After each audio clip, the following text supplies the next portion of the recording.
حدیث میں آتا ہے کہ حضور علیہ الصلاۃ والسلام نے ارشاد فرمایا، اس ماہ رمضان میں 4 کام کیا کرو۔ پہلا کام، اللہ کا نام زیادہ لیا کرو، کلمہ طیبہ کی تسبیح زیادہ پڑھا کرو، اٹھتے بیٹھتے چلتے پھرتے لا الہ الا اللہ کا ورد رکھا کرو، کیونکہ افضل الذکر لا الہ الا اللہ، جو افضل ذکر ہے وہ لا الہ الا اللہ ہے۔ حضرت موسیٰ علیہ السلام نے اللہ تعالیٰ سے عرض کی تھی، یا اللہ مجھے کوئی ایسی دعا بتلا دیجئے اس کے ساتھ میں آپ کو یاد کروں اور آپ کا محبوب بن جاؤں۔ اللہ نے فرمایا کہ موسیٰ لا الہ الا اللہ پڑھا کر۔ حضرت موسیٰ علیہ السلام نے فرمایا، یا اللہ یہ تو ہر شخص پڑھتا ہے۔ اللہ نے فرمایا کہ موسیٰ تو اس کو ادنا سمجھا ہوا ہے، زمین و آسمانوں کو ایک پڑھنے میں رکھ دیا جائے اور لا الہ الا اللہ کو دوسرے پڑھنے میں رکھ دیا جائے تو لا الہ الا اللہ والا پڑھنا جھک جائے گا، اور مجھے یہ زمین و آسمان سے سب سے زیادہ یہ قیمتی ہے۔ اور حضور علیہ السلام نے ارشاد فرمایا کہ جس شخص کا اول کلمہ لا الہ الا اللہ اور آخری کلمہ لا الہ الا اللہ ہو، دخل الجنہ، وہ شخص جنت میں داخل ہوگا۔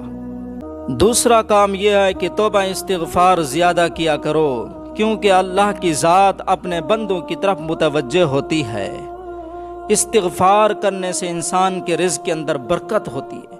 اگر کاروبار میں ترقی چاہتے ہو تو استغفار کرو، مال میں برکت چاہتے ہو تو استغفار کرو، کاروبار میں برکت چاہتے ہو تو استغفار کرو، کاروبار کی بندش توڑنا چاہتے ہو تو استغفار کرو، اگر اولاد چاہتے ہو تو استغفار کرو، بیٹے چاہتے ہو تو استغفار کرو، نورینہ اولاد چاہتے ہو تو استغفار کرو، اگر بیٹیاں چاہتے ہو تو استغفار کرو، گناہوں سے معافی مانگنا چاہتے ہو تو استغفار کرو، گناہوں کی معافی چاہتے ہو تو استغفار کرو، غم سے نجات چاہتے ہو تو استغفار کرو، مشکلات سے نکلنا چاہتے ہو تو استغفار کرو، دعاؤں کی قبولیت چاہتے ہو تو استغفار کرو، اللہ کے عذاب سے بچنا چاہتے ہو تو استغفار کرو، جنت میں داخل ہونا چاہتے ہو تو کثرت کے ساتھ استغفار کرو۔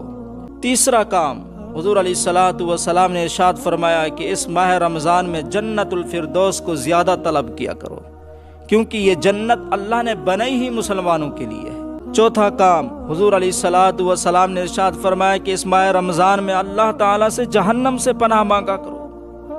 اللہ پاک ہم سب کو جہنم سے محفوظ رکھے، جنت الفردوس میں داخل فرمائے۔ اللہ پاک ہم سب کے اگلے پچھلے سارے گناہوں کو معاف فرمائے۔ اللہ پاک ہم سب کو اپنی حفاظت میں رکھے۔ اللہ پاک ہم سب کے گناہوں کو معاف فرمائے۔ تو اللہ پاک ہم سب کو ان 4 کاموں پر عمل کرنے کی بھی توفیق عطا فرمائے، آمین۔